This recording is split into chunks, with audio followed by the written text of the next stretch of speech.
Hopefully you won't notice any difference, but we will have Air Force Sergeant Bill Hickman and Autumn White tomorrow morning live from our new studios in Mannheim, Germany. We will have one more evening Newswatch here in Frankfurt. Army Sergeant Peshon Allen will be along today at 4 o'clock for evening Newswatch. Tune in for that program today, her last in Frankfurt as well. I'm Army Sergeant Scott Malone for Heb Glover and Gary Bautell. Thanks for joining us, and have a great day. So long.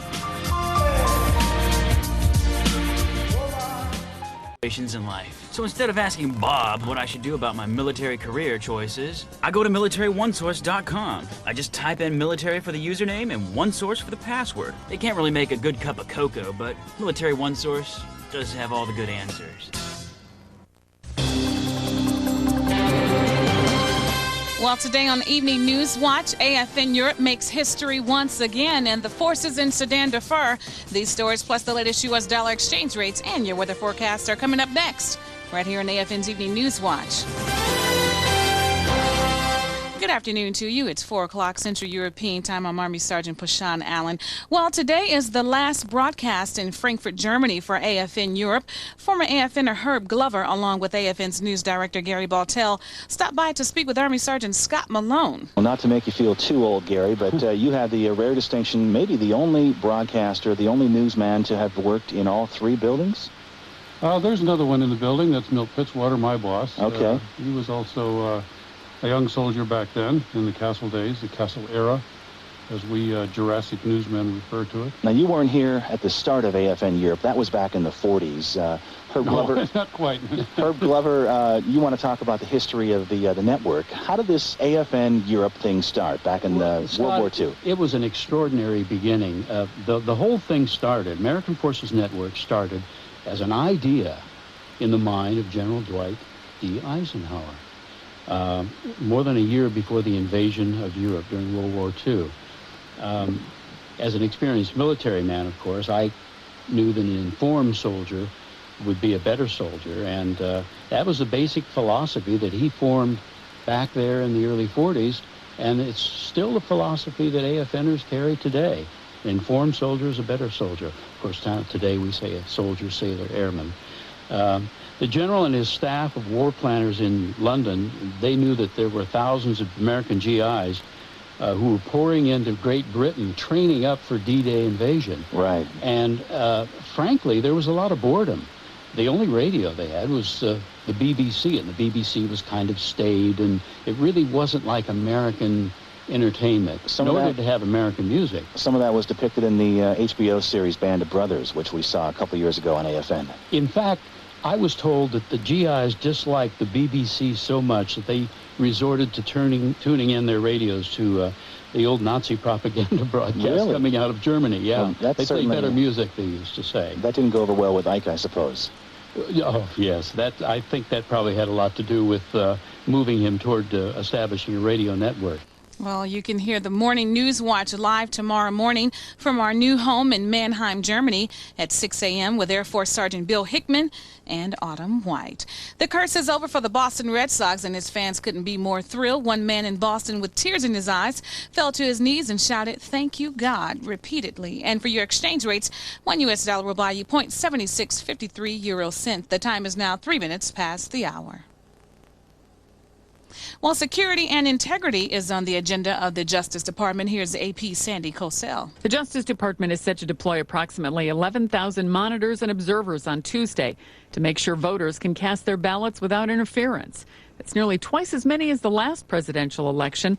Staffers will be sent to states with a past history of voting rights violations. In other news, 3 Air Force C-130 cargo airplanes in Kigali, Rwanda, helping the African Union transport peacekeeping forces to Sudan. Air Force Sergeant Jeremy Brown says the airlift mission was set up to help alleviate the humanitarian crisis in Darfur, where more than 50,000 people are dead and 1.5 million have lost their homes. Days of planning, organizing, and negotiating are paying off. On Wednesday of this week, one C-130 from the 322nd Air Expeditionary Group left Kigali, Rwanda for Nigeria to begin airlifting Nigerian troops and supplies into Darfur, Sudan. The first mission took off Thursday, taking about 45 Nigerian troops to the beleaguered region before returning to Rwanda and airlifting Rwandan troops and supplies. The 322nd AEG will conduct the airlift missions for about 2 weeks. Staff Sergeant Jeremy Brown, Air Force News, Kigali, Rwanda. Well, let's take a look at your weather watch for tomorrow. North and Central Europe, mostly cloudy with evening rain showers, highs in the mid-50s to mid-60s. Southern Europe, mostly cloudy with rain showers, highs in the upper 50s. And Turkey, partly cloudy skies for you, highs in the lower 70s to mid-80s. And for tomorrow's exchange rates available at your military, community bank, or credit union, $1 US will buy you 0.7653 euro cents, 1.14 Swiss francs, and 5.52 Danish kroner, and 1 British pound will cost you $1.87 in the United Kingdom. I'm Army Sergeant Peshon Allen. Your sports update is next. We'll be back at 4:30. Stay with us.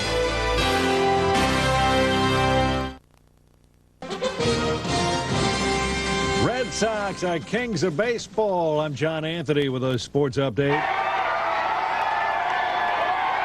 The Boston Red Sox arrived back at Boston's Fenway Park today. Thousands of fans were on hand. The Red Sox never trailed in winning the World Series in 4 straight games. John Klobuchar is the story. To end their 86-year World Series title drought, the Red Sox used a simple recipe. Score first and let pitching do the rest. Johnny Damon homered on the 4th pitch of the game, and Derek Lowe tossed 3 at ball over 7 innings as the Red Sox beat the Cardinals 3-0 and win the World Series in a 4-game sweep.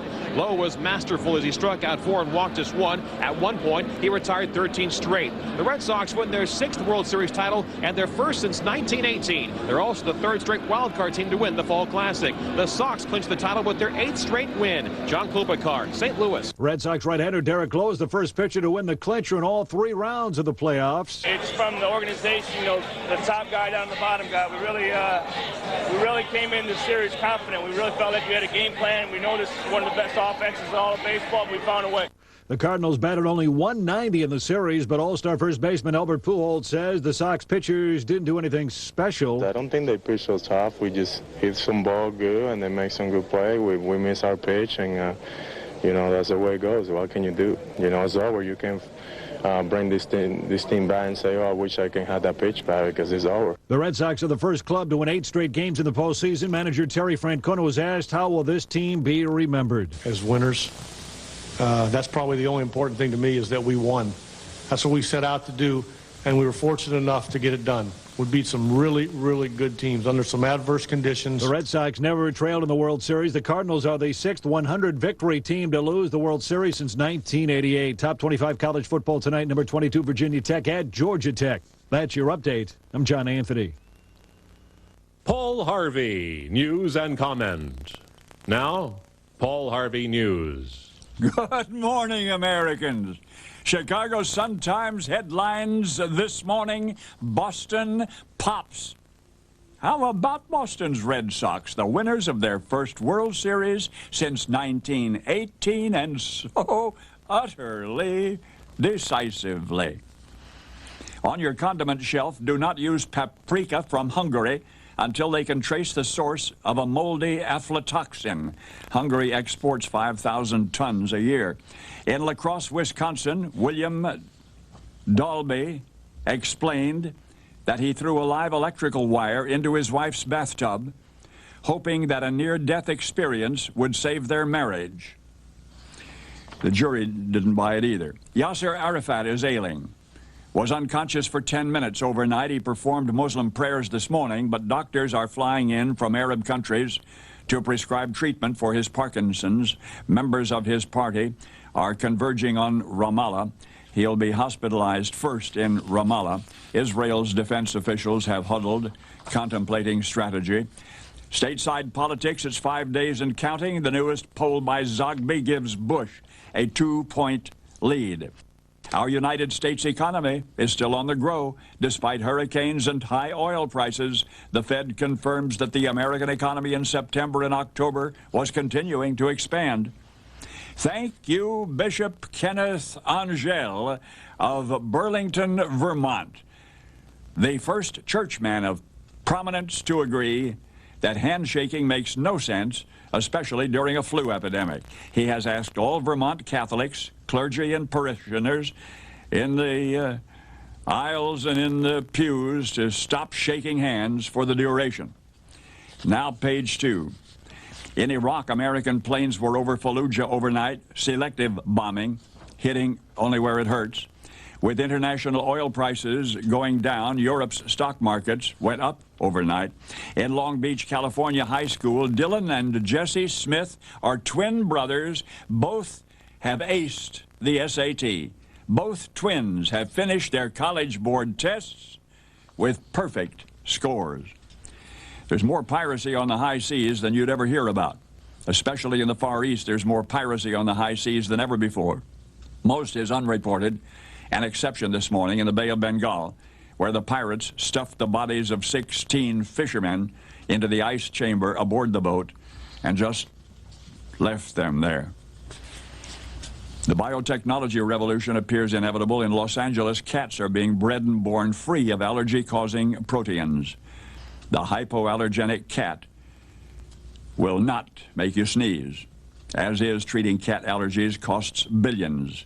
Cats bred to be allergy-free will be available worldwide by 2008. And now for what it's worth from the police blotter in Laguna Niguel, California. 1:15 a.m., woman reports husband breaking up things. 3:56 a.m., same address as above, man reports wife dumped cold water on him. 4:04 a.m., same address as above, ignore previous calls.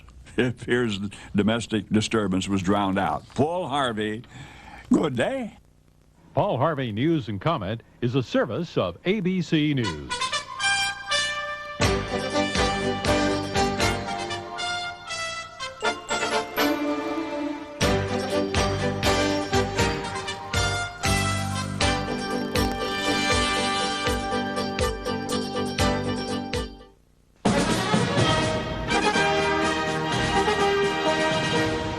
Pentagon Channel report. They used to be just for fun, but now video games can serve a serious purpose in today's military. In the Army National Guard, you are the protector of the nation. The name of the game is Guard Force. Used as a recruitment tool, it's more than just a shoot 'em up. It's very much a good introduction to what the Army National Guard is all about. In the Army National Guard, you can make a difference.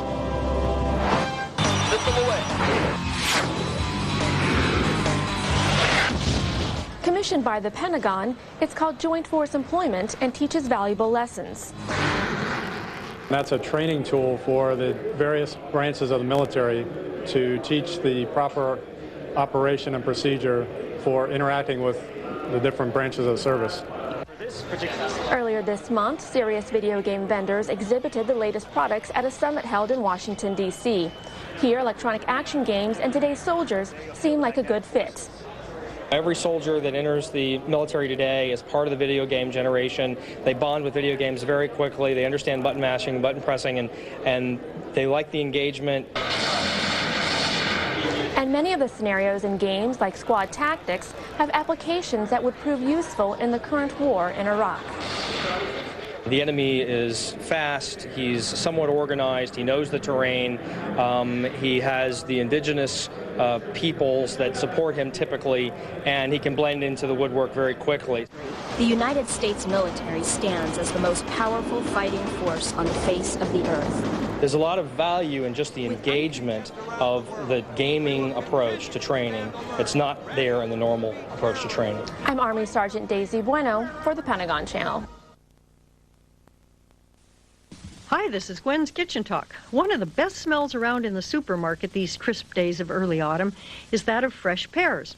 I have often seen pictures of poached pears in magazines, and I thought, I wonder if it's worth all that effort. How could it possibly be as good as just eating a pear straight from the refrigerator? Well, I tried poaching pears for dessert the other day, and first of all, it's almost as much work as opening a bag of Oreos. And secondly, they taste wonderful. Thirdly, the smell of them cooking will be a delight to your nose. So here is what we can all do. First of all, take as many pears as you have people to serve and carefully pare off the peel. But be sure to leave the stem on. This gives them sort of a cute little handle and keeps them from looking like something that just came out of a can. Now cut a very stingy piece off the bottom of the pear so that it will stand up straight in the pan. Next, select a saucepan with a lid that's tall enough for the pears to stand upright and not touch the lid with their stems. And besides being tall enough, the pan should also be small enough in diameter to just barely accommodate the number of pears that you plan to do. It's important that the pan not be too wide or all of that spicy syrup that you're going to cook them in will not be on the pear, but it'll just be like a puddle. All right, with pears pared and pans picked, you are ready to make a little syrup. So take half a cup of sugar and mix with half a cup of orange juice and a squirt of lemon juice and maybe a little grated lemon rind. I added a slice of fresh ginger root to mine. Or you could put in a sprinkle of ground ginger and maybe a bit of cinnamon. Add a few cloves too if you like. So let the syrup boil for about a minute or so and add the pears. Then you cover the pears and you let them poach in the syrup for about half an hour or until tender. From time to time while they're poaching, you might like to spoon the syrup over them. These are such a treat and they look so glamorous. This is Gwen Jensen reminding you to live well, eat well, love well. USA Radio Network News. John Scott reporting in economic news. First-time jobless claims numbers released this morning. DeLaw Smith, chief economist for the Conference Board. The weekly unemployment claims was up this time 20,000. We're right back to where we were at 350,000. The four-week average is a little below 350,000. The continuous claims stayed about the same. Economist DeLaw Smith. Confidential documents uncovered by ABC News and Fox News indicate the IAEA's own records show there were only 3 tons of explosives in the bunkers south of Baghdad. Georgia Senator Saxby Chambliss says John Kerry went on the attack before completely knowing the situation. As the facts unfold, it appears that John Kerry's case becomes weaker and weaker, and that once again, as he's done on any number of occasions, he's shooting from the hip. Now, can the United States afford a commander-in-chief and a president who does that over and over again? Senator Chambliss on the Fox News Channel. And a Defense Department official claiming Russian troops moved the explosives now missing in Iraq. He told the Washington Times the Russians moved the explosives to Syria before the U.S. invasion. The Boston Red Sox arriving home to cheering fans and high fives. The Sox won the 2004 World Series last night by defeating the St. Louis Cardinals in 4 straight games. On Wall Street, the Dow is down 28 points at 99.73. The NASDAQ down a half point. This is USA Radio Network News. Hey, this is Dave Ramsey, and this is your Daily Money Makeover. Tracy thought she was debt-free until she got a call from a collector. I'll help her through this next. Well, pleasure to talk to you, Dave. How do you feel about renting? Keep it or sell it. Hi, I need a little guidance. This is a good way to cash that thing out. I'm currently going through a divorce. Information on financial solutions can be found at www.daveramsey.com. A collector is calling Tracy on a debt that she paid off 18 years ago. We thought we were completely debt-free, but recently we got a call from some debt collector saying that he just purchased a debt of ours from Bank of America that is 18 years old. Did you ever do business with Bank of America? Well, we had a car loan years and years ago. This does not show up on our credit report at all. A credit report is not the Bible of what has happened in your past. It's an indication of what might have happened in your past. So do you have records of any kind showing the car loan was paid off? We do. Is he referencing the car loan in this discussion? Well, no. I would just tell him it's not your debt, and he needs to prove in writing that it is for you to even consider. Probably got the wrong Tracy from Colorado. The other thing is, at 18 years old, it's probably not legally collectible. Oh, okay. There's a statute of limitations of 7 years in most states. This has been your Daily Money Makeover with best-selling author and America's most trusted source for financial straight talk, Dave Ramsey. The Osgood File. I'm Charles Osgood. The elections have inspired some religious leaders to endorse or oppose candidates from the pulpit, but they may have to pay a price for that. The First Amendment separates church and state, but some clergy were still endorsing or opposing candidates with impunity through 1954, and that's when Senator Lyndon Johnson of Texas put through an amendment to the tax code prohibiting all tax-exempt groups from doing so. He was concerned about organizations that happened to be opposing him. He happened to sweep churches into the same net because they belong to the same category. Purdue University's James Davidson says there are both right and left-wing watchdogs now. So you have groups trying to keep a sharp eye on their opponents to make sure that they don't violate the rules, and if they do, then they want to report them to the IRS. For example, ratoutachurch.org, a website where you can file complaints. Carolyn McKnight's Mainstream Coalition sent out letters to 400 church leaders in Kansas pointing out the tax consequences of politicking. And by the way, we're enclosing the actual IRS regulations with examples, and we will be randomly visiting some churches over the next month to see what's going on. And when they caught some clergymen preaching on behalf of a candidate, So, okay, Mr. Minister, endorse anybody you want when it comes election season, but by the way, you're going to be paying property and income taxes. William Murray of Big Brother Church Watch launched ratoutachurch.org. So people can report liberal churches, and if it is appropriate, write to the pastor, ask him to cease and desist. If he does not, then we'd file a complaint, just like one of the other liberal organizations would. At least one complaint has been sent to the IRS. William Murray says the ratting out is unpleasant but necessary. I personally don't believe we should be doing this. I believe it's all wrong. But the problem is that as long as one side does it, it forces the other side to do it. The Osgood File. Charles Osgood on the CBS Radio Network.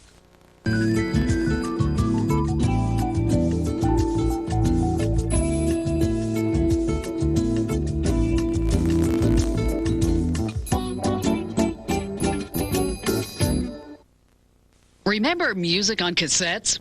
Today, the cassette as a way to store music is as dead as a 78 RPM record. The question is how to get that great old music converted over to MP3s. I'm computer pro Kim Commando. Many people have a small fortune invested in music that was recorded to the old audio cassettes. There are two ways to get them into your computer. One is to use a product specifically made to transfer cassettes. It's called a BTO Plus deck. You put an audio cassette into the deck, and it transfers the music to MP3 files and then into your computer. The cost, about $150. But there's also a free way to do this. Simply hook up a cassette player to your computer's sound card inputs. You'll need a cable, but they're easily found at your local electronics store. Any inexpensive sound editing program will record the music and convert it over to MP3 files. The cassette may be dead, but your favorite music can live on. I'm computer pro Kim Commando. Click Kim Commando 24/7 on the web at commando.com. KOMANDO. This is your National Geographic Minute. I'm Peter Lawfer.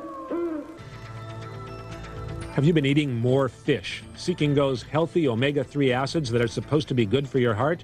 If so, you may be plenty disturbed by the news that farmed salmon suffers from a high count of carcinogenic PCBs. You may be upset about the FDA warnings of mercury in tuna and in swordfish, shark, and mackerel. Environmentalists suggest eating haddock and flounder from unpolluted Atlantic waters, along with farmed catfish and trout, if they are fed a vegetarian diet. But there may be new opportunities on the horizon for those omega-3s.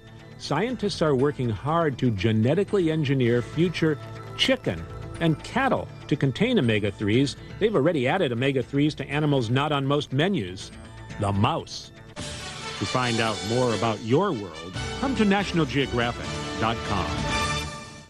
Hello and welcome to today's edition of America's Music Makers. Bob Kingsley here with Travis Tritt today. Travis on the Tritt family tradition. All names start with a T. Right after this. Every morning, whether we see it or not, a crimson orb of brilliant fire oozes soft light from the Earth's black horizon, emerging from the womb of night to give birth to day. This vision brought to you by the American Optometric Association. Please have your precious gift of sight examined once a year.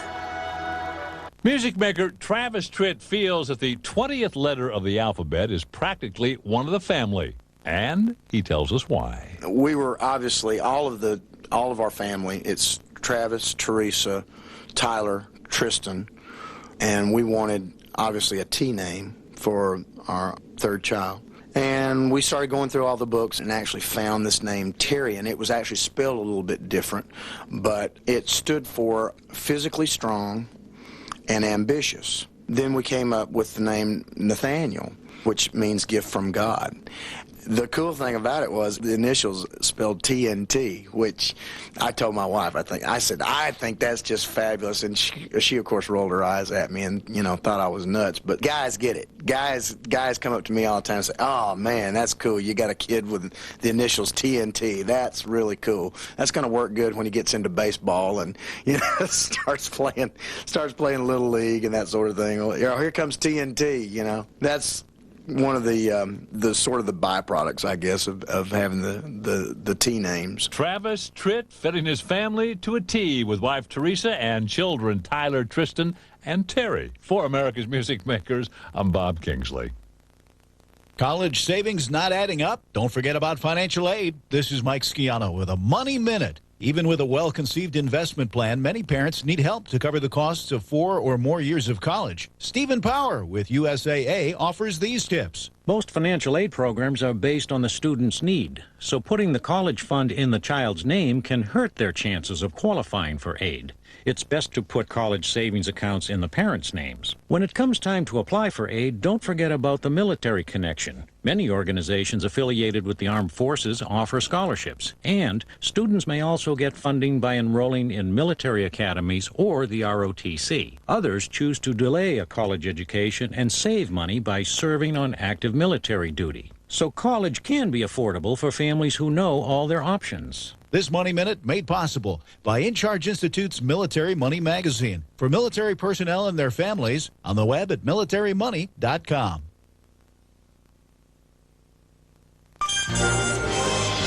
A bit of a pullback. Good morning. With a business update, I'm Steve Potusk.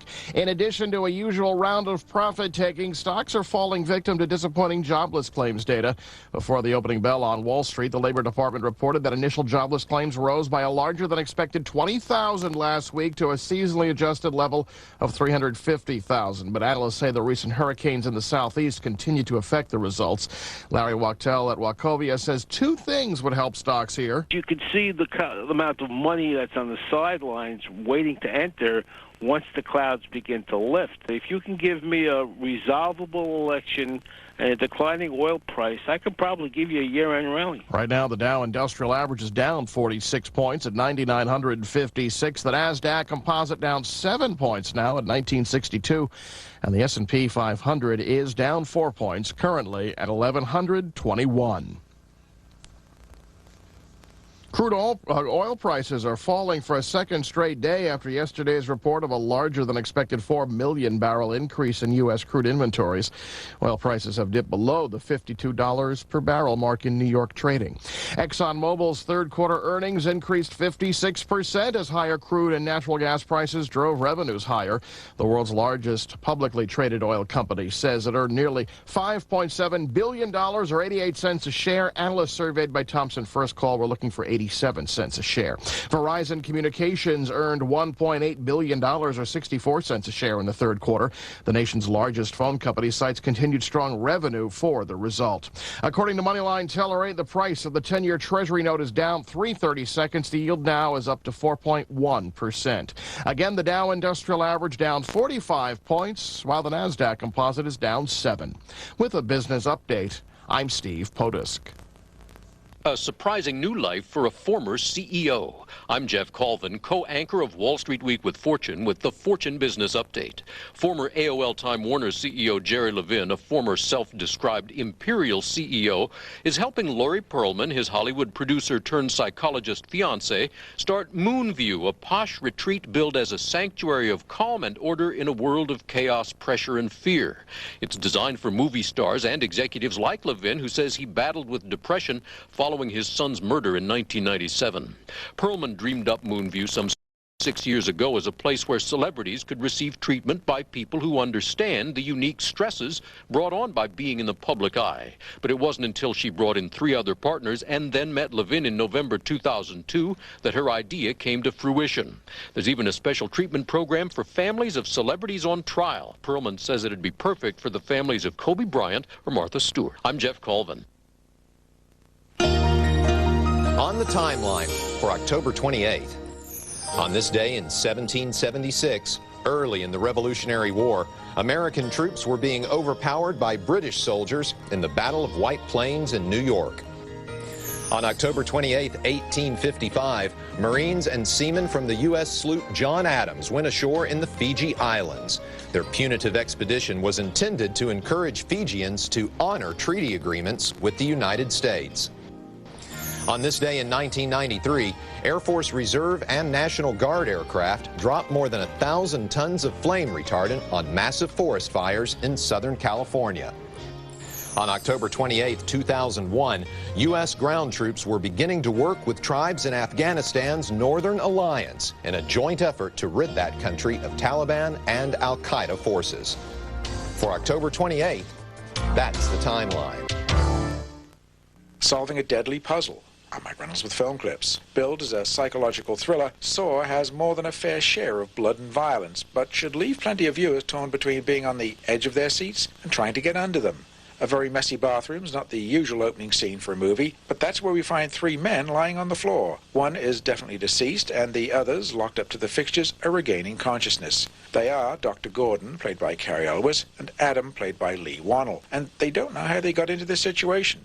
The duo realize they've become the latest victims of a notorious killer known as Jigsaw, and through flashbacks we learn that the law, led by cop Danny Glover, are on the job. In fact, the doctor was once pulled in for questioning in the case. In the meantime, they have to deal with solving some of the more immediate problems. First, they need to get free of their bonds. Conveniently, a hacksaw is among items in the room. There's also a pre-recorded message telling them that the killing is not over. If one doesn't kill the other in the next 8 hours, both are going to die.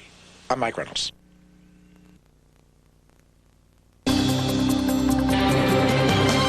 Today on Evening Newswatch, it's farewell to Frankfurt, Germany, and hello to Mannheim, the new home of AFN Europe. These stories, plus the latest U.S. dollar exchange rates and your weather forecast, are coming up next on AFN's Evening Newswatch.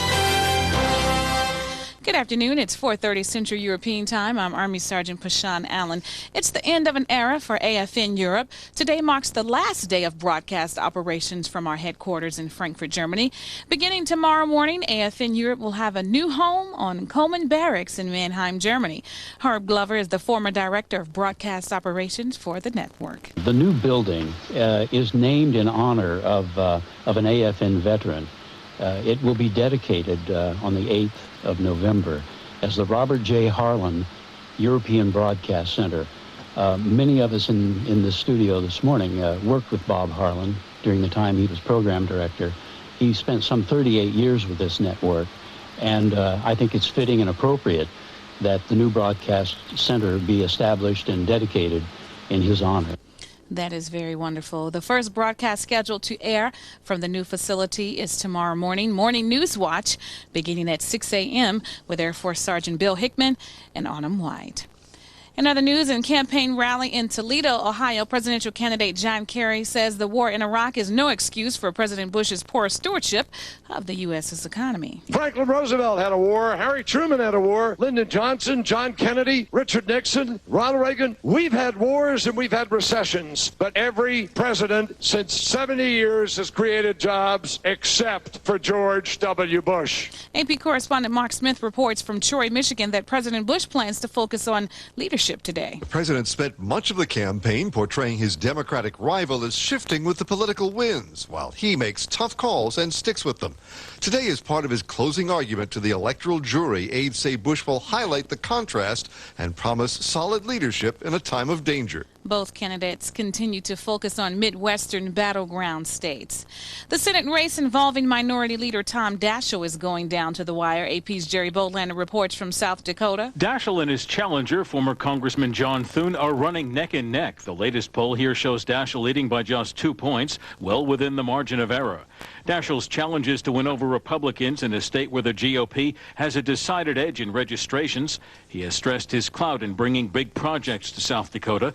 Thune says Daschle is out of touch with most people in the state on social issues. Daschle says he expects the contest to be closer than his prior Senate races, but he thinks he'll win because he got his message out and the campaign is mounting a very strong get-out-the-vote effort. Have the missing explosives been found? More from AP's Sandy Cosell. An armed group is claiming in a video to have obtained a large amount of explosives missing from a munitions depot facility in Iraq. Threatening to use them against foreign troops. The group calls itself Al-Islam's Army Brigades.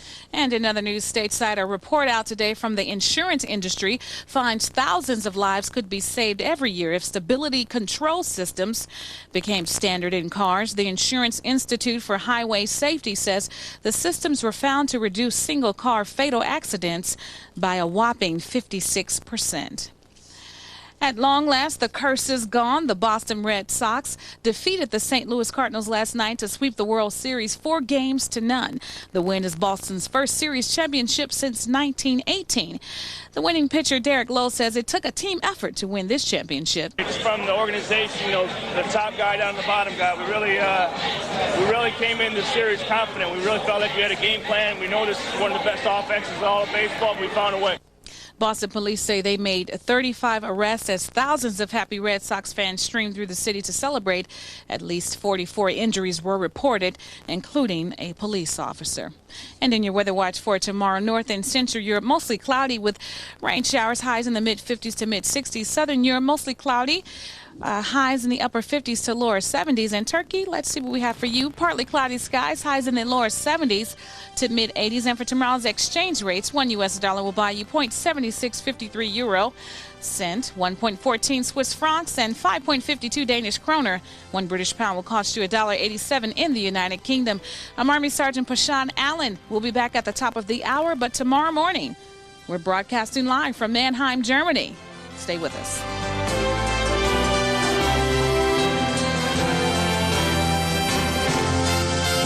Of disease.